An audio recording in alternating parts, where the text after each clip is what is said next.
Last year on this channel, I did a video series about the biblical family tree, which primarily focused on the characters from the Hebrew Bible, a book that is used by both Jews and Christians. Well, today I'm going to show you the family tree of Islamic prophets, specifically the 25 prophets that are mentioned by name in the Quran.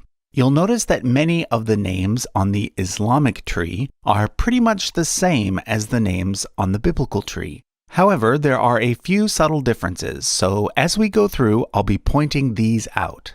In my video about Jesus, I made it clear that I myself am not a Christian, and I therefore approached the topic from a purely academic perspective. Well, since this video is about the Quran, I feel that I should also mention that I myself am not a Muslim, and that therefore, once again, I'll be approaching the topic as an academic, not as a follower of the religion. If you want to get a copy of either this poster or the poster about the biblical family tree, you can head over to our website, usefulcharts.com.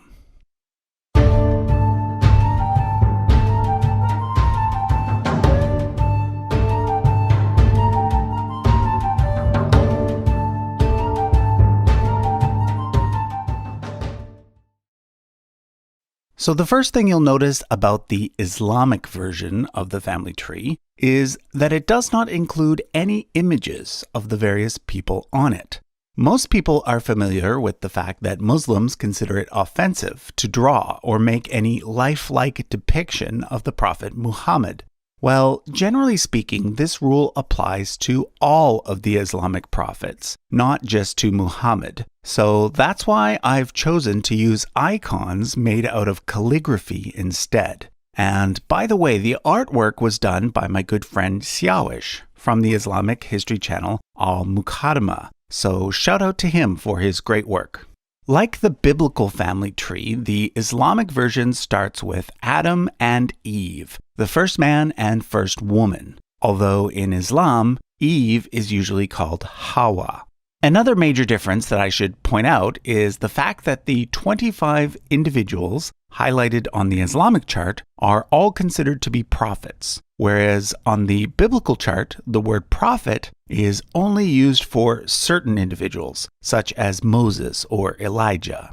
So for example, in Islam, Adam is seen as being a prophet, whereas in Judaism and Christianity, he is not. According to one Islamic tradition, Adam and Hawa had two sets of twins, a boy named Qabil, who had a twin sister named Iklimia, and a boy named Habil, who had a twin sister named Layuda. Those familiar with the Bible will recognize the two boys as being Cain and Abel. Anyhow, Adam arranged for Qabil to marry Habil's twin sister, and Habil to marry Qabil's twin sister. But as the story goes, Qabil got angry because he felt that his own twin sister was more attractive, and therefore he wanted to marry her instead. This, along with other reasons, eventually led to Qabil killing his younger brother Habil. Thus, the line continues through a third brother, known as Shaith or Seth. Now, in my video about the Bible's version of this tree, a lot of people asked, if Adam and Eve were the first humans, who did Seth marry? Well, according to the various Abrahamic traditions, Adam and Eve had many other children beyond those listed by name, and therefore Seth would presumably have married one of his sisters. But at this point, I should remind you that according to my own opinion, and the opinion of most professional historians today, when it comes to these very early stories, we are actually dealing with mythology, not real history, so we shouldn't interpret the details as being literal anyway. However, I also want to point out that viewing Adam and Eve as non-historical does not automatically make a person an atheist. I'm actually Jewish, and although I view most of the Bible as being myth and legend, I still find it to be a pretty important book. I know that many other Jews, as well as many Christians and Muslims, hold similar positions. But since this video is simply about the family tree, as traditionally understood by Islam, I won't go into the various scientific and theological debates. For now, let's just continue looking at the tree. The next major prophet in Islam is Idris, and he's generally seen as being the equivalent of the biblical Enoch. In fact, all of the names from Shaith to Idris, as well as beyond, pretty much match up with the names given in the Hebrew Bible. The spelling, which is based on Arabic, is just a little bit different. According to Islamic tradition, Idris was the first human to use a pen and the first to pursue astronomy and other sciences. He was also the great-grandfather of Nuh, better known in the West as Noah.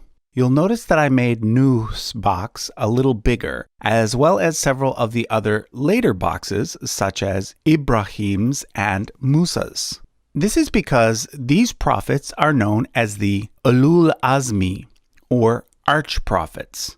Ulul Azmi literally means the unwavering ones, and out of the 25, only 5 are given this special designation. Nuh, of course, is best known as being the man who built the ark and who thus survived the Great Flood, along with a few other humans and a bunch of animals. One main difference between the Bible's version and the Quran's version is that in the Quran, Nuh had 4 sons instead of just 3, and that his 4th son drowned in the flood, as well as Nuh's wife, in both cases because they did not believe Noah's message. The next 2 prophets, Hud and Salih, are not characters found in the Hebrew Bible. Hud might correspond to a briefly mentioned descendant of Noah named Eber, but Salih is not mentioned at all. However, in the Quran, there's a story about a tribe in Arabia called the Thamud, who demanded Salih give them a sign from Allah. Now, note that in Arabic, Allah simply means God. It's not a proper name or anything, so I'll be using the 2 terms Allah and God interchangeably. So anyway, in response to the demand, God made a female camel miraculously appear out of a stone and provide them with milk every second day. But eventually the people injured the camel, and for this, their city was destroyed in an earthquake. We now come to the second of the 5 arch-prophets, Ibrahim, better known to Christians and Jews as Abraham. At this point, there's a very important split in the tree, as well as several major differences between the Quranic version of events and the biblical version of events. According to both traditions, Ibrahim had 2 main sons, Ismail and Ishaq, also known as Ishmael and Isaac. Ismail is the ancestor of the Arab people, and therefore of the Prophet Muhammad, whereas Ishaq is the ancestor of Banu Israel, meaning the house of Israel. Islamic tradition has many tales about Ibrahim that are not found in the Bible. For example, there is much more information about Ibrahim's life in Mesopotamia before he traveled to the land of Canaan. One famous story has him being thrown into a large fire for promoting monotheism, and in that story he walks out unharmed. But the most important difference between the Islamic version of Ibrahim's life and the biblical version concerns the sacrifice of his son. In the Bible, Ibrahim is commanded to sacrifice his second-born son, Ishaq. Whereas in the Quran, although the name of the son is not given, the person in the sacrifice is generally understood to have been Ibrahim's firstborn son, Ismail. In Islam, both Ismail and Ishaq are considered to have been prophets, as well as Ibrahim's nephew Lut. Lut is the equivalent of the biblical Lot. And in Islam, the story of God destroying the cities of Sodom and Gomorrah pretty much mirrors the biblical story. However, Islamic tradition has a lot more detail about Ismail. According to Muslims, Ibrahim took Ismail to Mecca, where together they built the Kaaba, which today is the most sacred site in Islam. When Muslims pray, they always pray in the direction of the Kaaba, and one of the pillars of Islam is the requirement to make a pilgrimage to the Kaaba at least once in a person's life, if they are able. There's a famous story that occurred just after the Kaaba was built. When Ibrahim was about to leave Ismail with his mother Hagar in Mecca, Hagar asked, "Who will take care of us?" To which Ibrahim replied, "Allah will." After they are left alone, they eventually run out of water, and Hagar runs between two nearby hills, Safa and Marwa, 7 times, searching for water. When she returns to Ismail empty-handed, a miraculous spring suddenly appears, which is now known as the Zamzam well. Today, the pilgrimage to Mecca often includes traveling between the two hills 7 times, like Hagar did, and then a drink from the well. All of the remaining prophets come from the line of Ishaq, with the exception of Shuaib and Muhammad. After Ishaq came his son Yaqub, who is Jacob, and Yusuf, who is Joseph. In the Quran, most of the prophets are mentioned, often in passing here and there throughout the book, as opposed to in just one place. However, Yusuf is unique in that his story is told, well, as a story. The chapter of the Quran that deals with Yusuf is one of the most detailed narratives in the whole book. Generally, the story follows that of the biblical account, with a few extra details. Basically, Yaqub had 12 sons, out of which Yusuf was his favorite. His other brothers were jealous and ended up throwing him in a well, where he ends up being sold as a slave to Egypt, to a man named Al-Aziz, who in the Bible is known as Potiphar.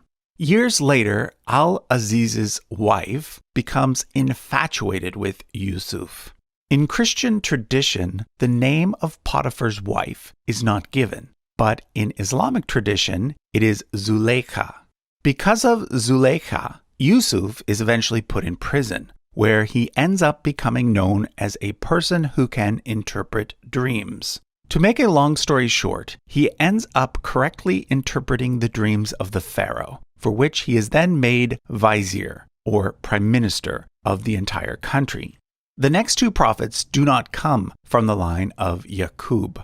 In Islam, Ayub, who is known as Job in the Bible, is thought to have been a descendant of Yaqub's brother Al-Alyas, aka Esau, whereas Shuaib is thought to have been a descendant of another son of Ibrahim, known as Madian.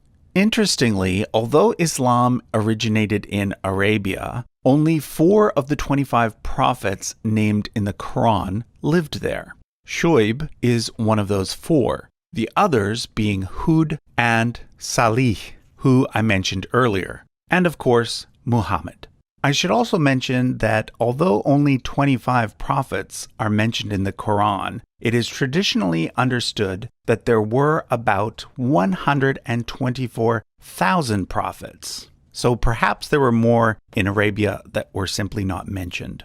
Anyhow, most scholars believe that Shuaib is the person who is called Jethro in the Hebrew Bible. He was a priest in the land of Midian, which is located next to the Sinai Peninsula, and it was his daughter Sephora, in Hebrew Zipporah, who became the wife of the next major prophet of Islam, Musa. Musa, better known in the English-speaking world as Moses, was the 3rd of the 5 Ulul Azmi, or arch-prophets. And in fact, his name is mentioned in the Quran more than any other prophet, showing up a total of 135 times. Musa and his brother Harun, known in English as Aaron, are primarily associated with the Exodus story. I won't go through that story in this video because most people are already familiar with it. And also, I'll be doing an entire episode on Moses next week. But I will mention that Musa is the first of 4 prophets to be associated with the giving of a holy book. Obviously, the Quran is the most holy book in Islam. However, there are 3 other books that Muslims consider to be holy, and all 3 of these are mentioned by name in the Quran itself. The first is the Tawrat, better known as the Torah, which was supposedly written down by Musa. Because of his association with the Torah, Musa, or Moses, is of course one of the most important prophets in Judaism, and is in fact generally considered to be the founder of the Jewish religion. Like I said, I'll be doing an entire episode on Moses next week, particularly looking at his potential existence from a historical perspective. So I won't say much about him now. Next, we come to the most mysterious of the 25 prophets, Dhu Kifl. In fact, some Muslim scholars do not consider this person to have been a prophet at all. He is only mentioned in the Quran twice, and there is no agreement on which Bible character, if any, he might correspond with. The leading theory is that he is the same person as the biblical prophet Ezekiel, but again, this is debated. The only thing we really know about him is that he preached in Babylon, and that his name means owner of the double. Next on the list are the only 2 individuals who, at the same time as being prophets, also held the title of king, Dawood and Suleiman. In English, David and Solomon. This father and son pair descend from a son of Yaqub named Yahuda, or Judah, whereas Musa and Harun come from a son named Lawi, or Levi. Like Musa, Dawood is associated with a specific holy book, in this case a book called the Zabur. Generally speaking, the Zabur is thought to correspond to the book of the Bible known as the Psalms. I'll also point out that Suleiman is a name that has been used by many Islamic monarchs over the centuries, most notably by the greatest of the Ottoman sultans, Suleiman the Magnificent. Next up comes the prophet Ilyas and his successor Ilyasa, both of whom are thought in Islamic tradition to be descendants of Harun, and who correspond to the biblical Elijah and Elisha. Like in the Bible, in Islam, Ilyas is said to have prophesied during the reign of an Israelite king named Ahab. If you watched my series on biblical genealogy, you'll know that Ahab is important in that he is one of the earliest characters in the Bible, and thus in Islamic tradition as well, for which we have indisputable evidence for in the archaeological record. In Islam, Ilyas is often associated with a figure called Khidr. Although he is not mentioned by name in the Quran, Khidr appears in the accounts of several prophets, most notably Ilyas. Who exactly Khidr was or is up for debate. Some see him as kind of an angel, whereas others see him as more of a saint. I should also mention that although Ilyas, or Elijah, isn't considered to be one of the arch-prophets in Islam, he is generally considered to be one of the 2 most important prophets in Judaism, the other being Moses. Okay, another prophet mentioned in the Quran is Yunus, who corresponds to the biblical Jonah, who was the prophet who got swallowed by a giant fish. We then come to Zachariah, Yahya, and Isa, all characters who appear in the Christian New Testament, not in the Hebrew Bible, which Christians call the Old Testament. Zachariah was a priest and was the father of Yahya, who in the New Testament is known as John the Baptist. According to the Quran, Zachariah's wife had a sister who was married to an elderly man named Imran. Imran was the father of Maryam, but then after Imran's death, Maryam came under the guardianship of her uncle Zachariah. Maryam is, of course, the woman better known to Christians as Mary. However, Maryam is also a very important figure in Islam. In fact, some Muslims, albeit a small minority, see Maryam herself as a prophet. Of course, even more well-known than Maryam is her son Isa, known to Christians as Jesus. In both Christianity and Islam, Mary is said to have given birth to Jesus as a virgin. However, according to Christians, Jesus did have a father, and that father was God. But according to Islam, Isa simply did not have a father. So for Muslims, Isa is not the Son of God. He is, however, considered to be the Messiah and one of the 5 arch-prophets. He is said to have received the 3rd of the 4 holy books of Islam, a book called Injil. Injil means gospel, and Muslims believe that there was once an original gospel revealed to Isa, but now lost, upon which the 4 surviving New Testament gospels were based. The final thing to note about Isa is that many Muslims, like many Christians, believe in some sort of second coming or return of Jesus, which will occur at the end of history. Okay, we now come to the most important prophet in Islam, the 5th of the 5 Ulul Azmi, the prophet Muhammad. According to Islam, Muhammad was the final prophet and is hence known as the Khatam an-Nabiyyin, which means the seal of the prophets. In other words, after Muhammad, Allah's direct communication with his human servants ended and was sealed off. According to Islam, Allah revealed to Muhammad the final and most important book of all, the Quran. But for Muslims, the Quran is not just a book. It's the literal word of God, and not a single part of it can be changed or even adequately translated into another language. It differs from the Bible in that, whereas the Bible is usually seen as being divinely inspired, Muslims believe that the Quran was not just inspired by God, it was literally dictated, word for word, in classical Arabic by Allah to Muhammad.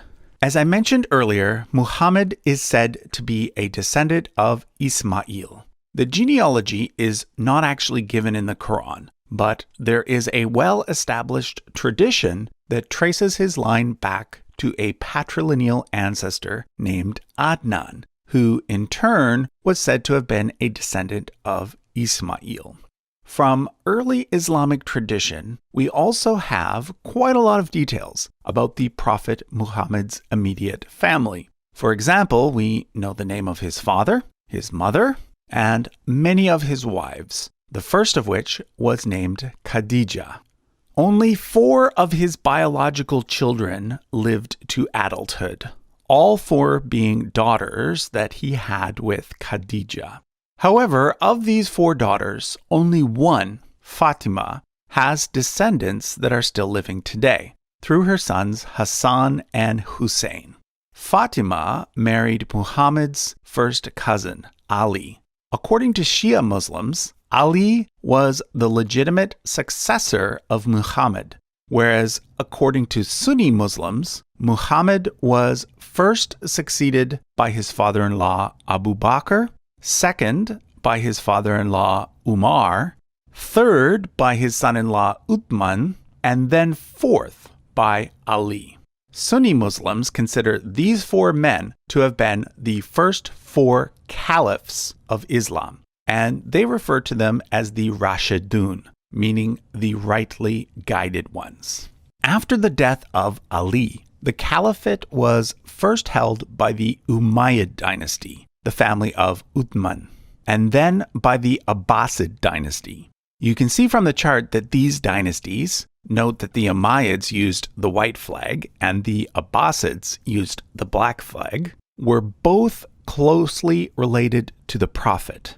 However, neither were his descendants. For more information on the family tree of Muhammad, as well as of the Umayyad and Abbasid caliphs, you can check out the 2 videos done on this topic by Useful Charts and Al-Muqaddimah. I'll leave a link to those in the description. Finally, remember how I mentioned earlier that I'd be doing a full episode on Moses next week?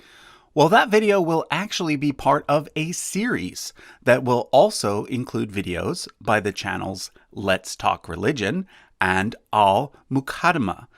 While I, as a Jew, will be talking about the historical evidence for Moses, Let's Talk Religion will be discussing the historical evidence for Jesus, and Al-Muqaddimah will be discussing the historical evidence for Muhammad. So if you're interested in learning more about the history surrounding Islam's final prophet, as well as both Musa and Isa, you'll want to keep an eye out for that. Once again, if you want a copy of this poster, you can head over to our website, usefulcharts.com.